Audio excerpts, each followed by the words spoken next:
Sometimes you walk through life alone, wondering if anyone understands what you are going through, hoping someone will listen and offer a word to make your day. The Church of God of Prophecy offers unconditional love and support, regardless of what you are going through. Visit cogop.ca for a location near you. The Church of God of Prophecy, developing authentic disciples of Christ.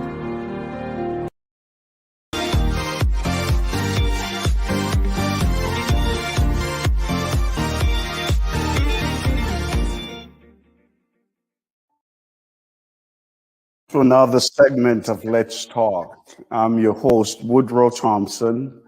My guest today is the lead pastor of Destiny Gospel Center, and he's also a district overseer for the Markham and Scarborough District of Churches. He's the chairperson for the Canadian Black Clergies and Allies. He's also a member of the Global Jamaica Diaspora Council. My guest is Bishop Ransford Jones. Welcome to Let's Talk, Bishop. Thank you, Bishop. I am delighted and happy to be here with you. Yes. How are you doing? I am doing fine. How are you coping during the COVID-19 situation here? Well, we're doing well. As you notice, we have entered another provincial stay-at-home order. How are you and your family navigating your way through this? Well, thank God, we're navigating through it all right. We are so grateful that my family is well. That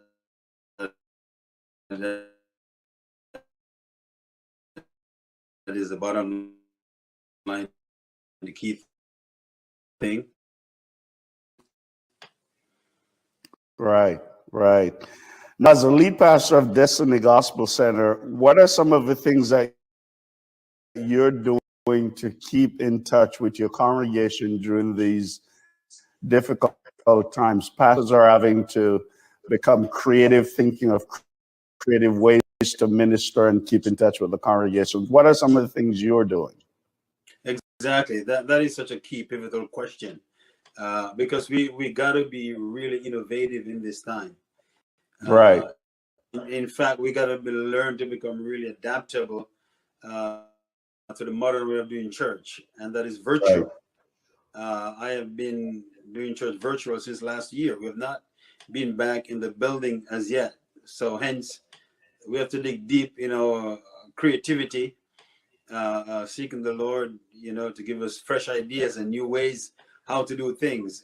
So virtual church has become the real norm these days. So we have to be doing new programs.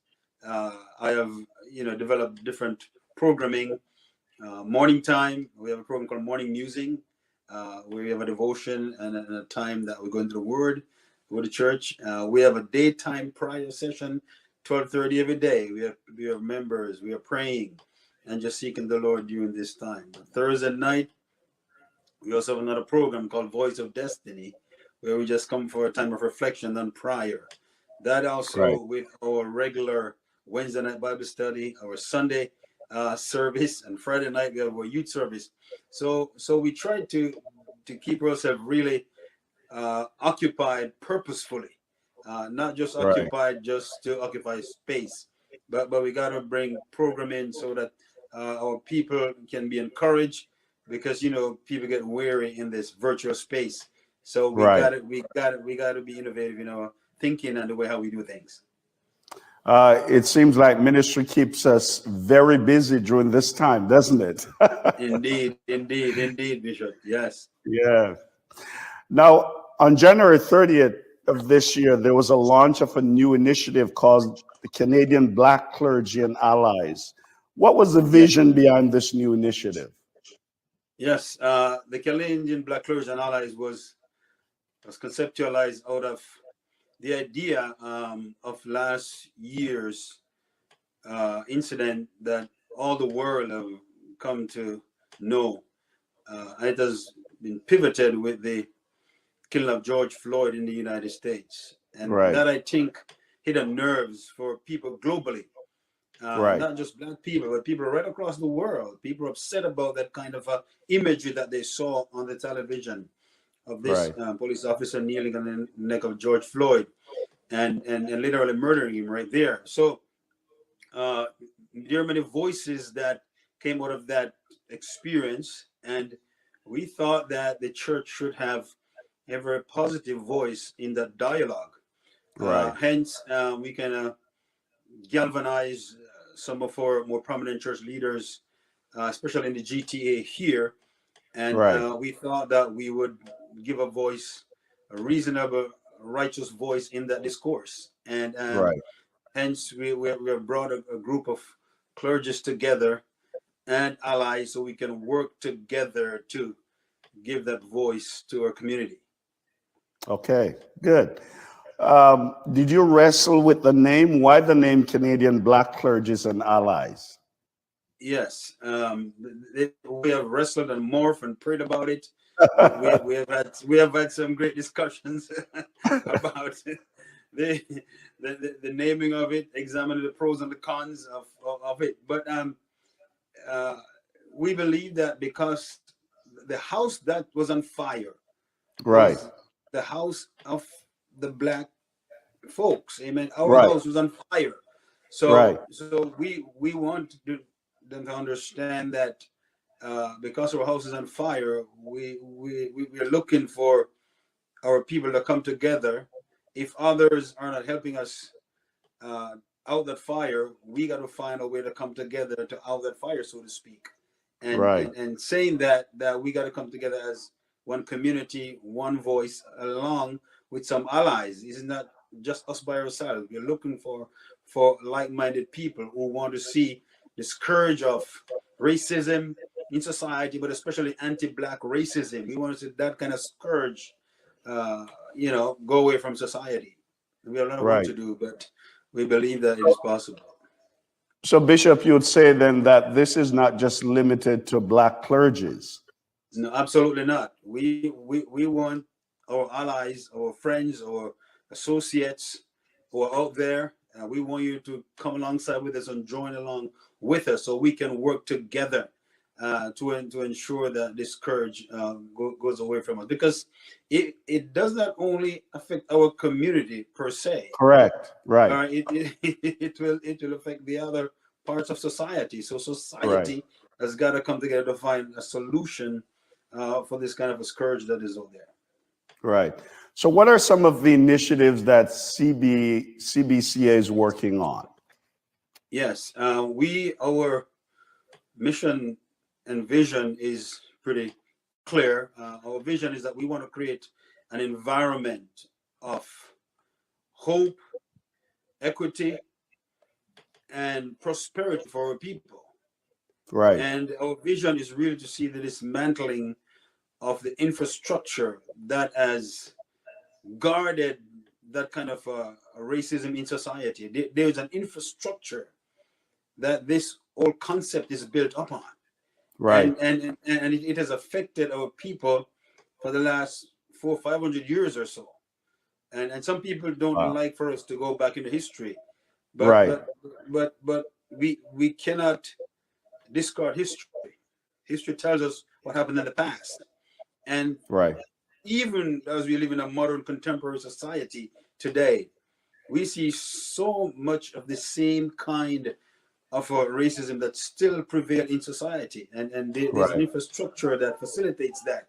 And even if we look and listen, especially in the heat of the discussion during last year and beyond, we see where even the government have identified certain areas to know that even within uh, the government and some part of society, we see that this kind of infrastructure still prevail even in the police force. Those who are Right. sworn Right. to protect us. There's an infrastructure that facilitates that, and we want to see this kind of infrastructure be absolutely dismantled, so everybody can have a fair and equitable society to live in as people. Now, you just mentioned that racism has been identified even by the government. And some people in Canada will point to the US and say, well, it's evident that racism is something that they have to deal with in the US, but not in Canada. I've heard No, people say that. Why do you yeah, think some people still discount the fact that there's racism right here in this country? yeah.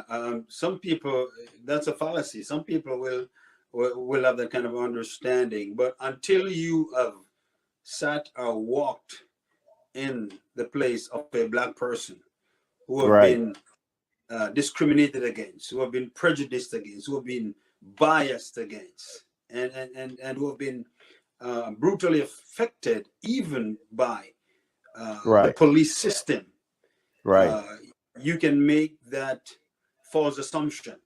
But until right, you have walked in our shoes, you might have that perception, but it is a wrong perception, because many of these things have been identified even at every levels of government, from the prime minister come right down, who realize that even RCMP, the highest police force in the country, that there right. is a great element of systemic racism that still prevail in those systems. And these are some of the things that we want to ensure that they are dismantled, to give everybody a level playing field, and so that our people can have justice and they can prosper and live in a society that is just and equitable. Now, I know we use the phrase systemic racism. We talk about, looking at the police force. There are people who talk about dismantling the police force. Of course, we also have Black Lives Matter, that is a movement, or several movements, actually. I'm Yeah. understanding now it's not just one movement. But what do we mean when we mention the word systemic racism? What do we mean by that? Yes, as I said, that it is that infrastructure that supports, perpetrate, and facilitate these kind of Right, prejudices, biases, discriminations against different groupings of people, not only black people, indigenous right, people, and we right. and the new thing that just came about the Asian Yes. discrimination because of the COVID-19. We, So it's not just one group, but right, we know that historically, no group has been enslaved like the black race, and right, and right, and because of that, there is a system that promotes that and perpetrates that. Slavery might have been abolished, but right. there's still the residue The of these, residue, right, yeah, right, of these systemic biases that still right. prevail in society, whether you are in the government, in the private sector, even in some churches.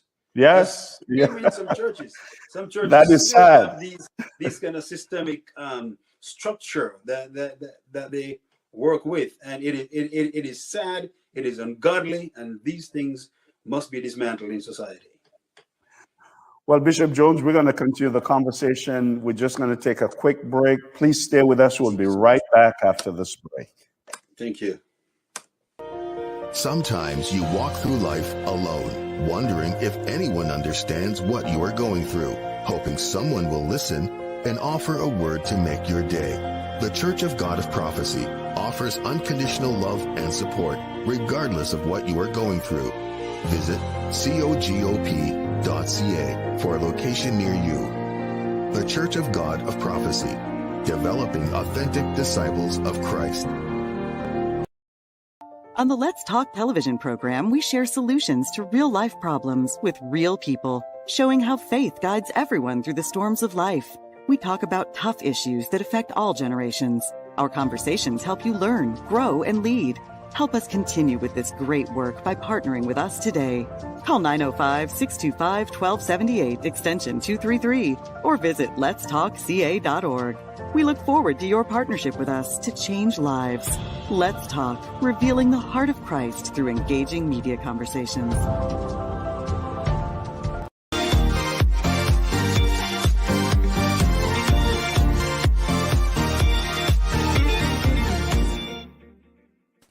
Welcome back to Let's Talk. I'm your host, Woodroe Thompson, and I'm speaking with Bishop Ransford Jones, who is the chairperson for the Canadian Black Clergies and Allies. And we're having a fascinating discussion about systemic racism. And the Canadian Black Clergies and Allies are looking at different ways in which they can approach this problem that we have had for many years, and that has impacted various companies. Now, Bishop Jones, before we went to the break, I mentioned during this time we hear a lot of talk about this defunding the police. We hear a lot about Black Lives Matter. Is it part of CBCA initiative to talk about dismantling the police force, or to join with Black Lives Matter? The police force is a very important integral part of society's development. We cannot do without security. We cannot do without the police. Right. We are not about defunding the police. However, there could be the reallocation of funding, maybe from some part of the police budget, that would be able to be transferred into the community, so we can have community organizations, especially the marginalized communities, and which are out there, and we would hope that there would be a great community police dialogue and investment, so that there could be a real bridge with the police and our community, because there's been acrimony, there's been an antagonistic relationship over time, and this has been facilitated and breathed by some aspects. I'm not saying all aspects of the police. There are great police out there. I have friends who are great police officers. They leave their house in the morning to do a good job, to ensure that we are safe and secure in the city. But there is an element of them, because of how the system is set up, and some of them have implicit and explicit biases against our community. And those are the ones that we have to deal with. But in terms of defunding or abolishing the police, we are not supporting that idea. We want to work with the police to build great bridges, so that we can have cooperation and collaboration to ensure that our cities, our streets are safe, and that our community work together with the police. Right. No, I know that in the Canadian Black Clergies and Allies, you have some pillars, some things that you are strategic in working at. What are some of those pillars? Yes, we're looking at a few initiatives that we want to ensure that these things are done, and we believe that if they're done, they will. We're looking for three things when we implement some of these things, or all of them. We're looking to see the transformation of society. That society is transformed in terms of dismantling anti-Black racism, creating equitable environment for all peoples, and ensuring that certain kind of biases and prejudices, if and when they rear their ugly heads, they are dealt with immediately, so that they don't infest society anymore. We also want to see the reformation of our own communities.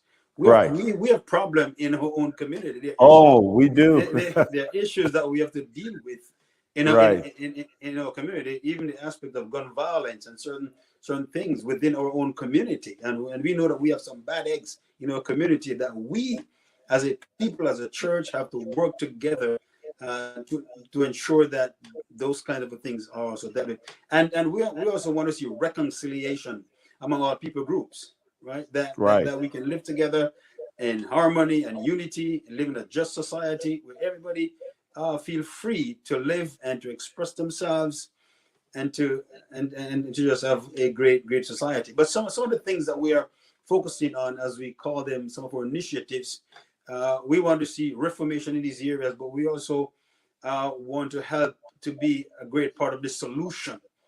Right. We just want to come and have a name blaming kind of thing. We want to bring tangible strategic solutions to ensure that some of these things are addressed. We want to see a better educational system, and Right. we are working with educators.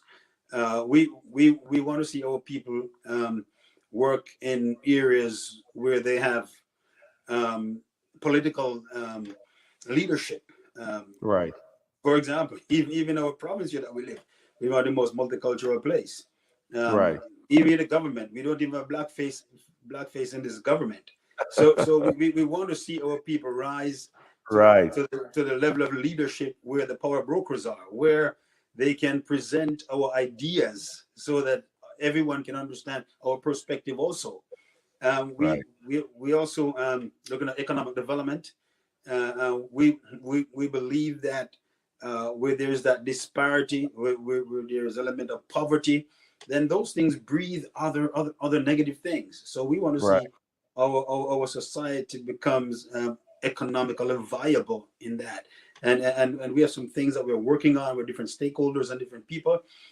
We also want to reach the grassroots people in terms of how the church is going to affect change from the grassroots level.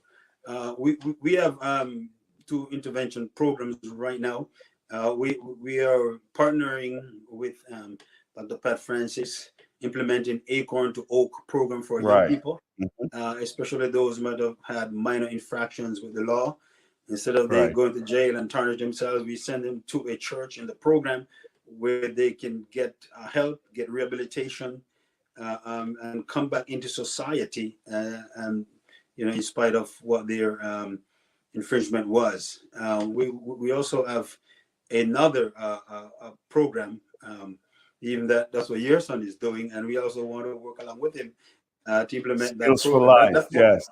yeah, Skills for Life. That's more proactive Yeah. program, Right. because we believe that once that program is implemented, and our young people especially learn those new skills of how to navigate their way through society, and how to be more civic minded, and Right. learn new skills. I believe that will also help us along the journey. Well, Bishop Jones, you and I are pastors, and I can just hear some folks watching and listening to us, and they would say, you guys are called to preach the gospel. Why are you deviating? And they would seem to want to tell us we don't have a biblical mandate to take on systemic anti-Black racism. What would be your response to them?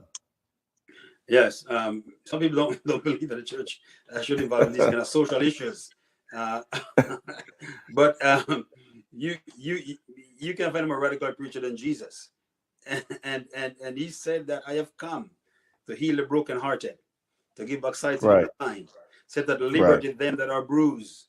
Our Right. society has been so bruised over the last little while that Right. we who are preachers of the gospel must help to bring healing to people, not only Yes. spiritual healing, but Amen.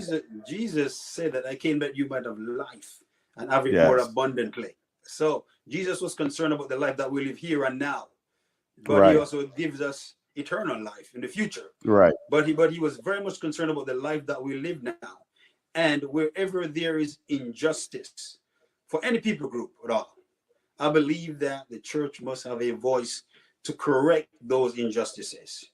Right. If Martin Luther King Jr. did not stand up against injustice, we men wouldn't have this platform today to even be on. That's true. Amen? Yeah. Amen? So That's we can take a look and examine that great man, how he literally gave his life to ensure that there was change in society, in the social structure, and to ensure that these what you call them atrocities and sinful things, right. inhumane They Yeah. are against the vein of Christianity, and he stood up for that. And we in this modern contemporary society, I believe that this burden of responsibility has been trusted upon us, and we cannot just be insulated in the four corners of our churches and say that let Right. somebody else deal with that problem. No, I Right. believe that the church must be a voice crying out in the wilderness, crying out in the streets, crying out in society, giving a reasonable and righteous perspective and how we can help to bring solution to these issues which are out there. Yeah. So, Bishop, how can churches be practical in getting involved in CBCA? What are some of the practical Yes, things they can do? yes. First of all, you can visit our website at Right. cbcablack2020.ca, Right. and we want as many pastors and believers to be a part of this movement. It Right. is a movement that is there to work along with churches and groups. We have many allies who have come alongside us. They want to work with us. We have community groups from different cultures, from Right. different parts of society, so that let's work together to ensure that we have a just and equitable society, Right. and whatever these issues are, we can work together to find tangible solutions to ensure that there is justice, there is equity within society, and Right. we want to work with the government, we want to work with the police, we want to work with all stakeholders, so that we can find these solutions, so we can live together harmoniously as a people. Right. Now, what can some of our viewers do, not only the church, but viewers, folks who are just Yes. watching and say, this sounds interesting. How can they support CBCA? Oh yes, as I said, the first thing, like, they can go to the website. There's a page there that you Right. can sign up on. Okay. You can fill up Good. the form there on the website and put your information in and let us know that you want to be a part of this. You're interested in working along with us, and for certainly we are building the whole structure and the whole framework of this, and it is expanding not only in the GTA, it is going across Canada, and we want everyone to come on board. Believers, we are calling you pastors, preachers, teachers, apostles, prophets, evangelists, wherever you are, the believers. We want you Right. to come alongside with us. And as I said, not only from our community, but we have allies in all the culture. And we have an event coming up on the 18th of April, where we're going to have a COVID-19 memorial service for everybody, and we have Right. a variety of different speakers and presenters will be on it from all different culture. So we want everybody to join in with us on that also. Uh, now that CBCA's final launch, um, apart from that event that you just mentioned, what are some of the things that they're working at? Yes, as I said earlier on, we are pushing those initiatives that we mentioned before. That we're working with all those initiatives, Right. but we have two events coming up, which is the one that I just mentioned, and we also will be having a remembrance service around the May the 23rd. That May the 25th was last year's incident with George Floyd, and Right. we want to also bring a remembrance service around that on the 23rd of May.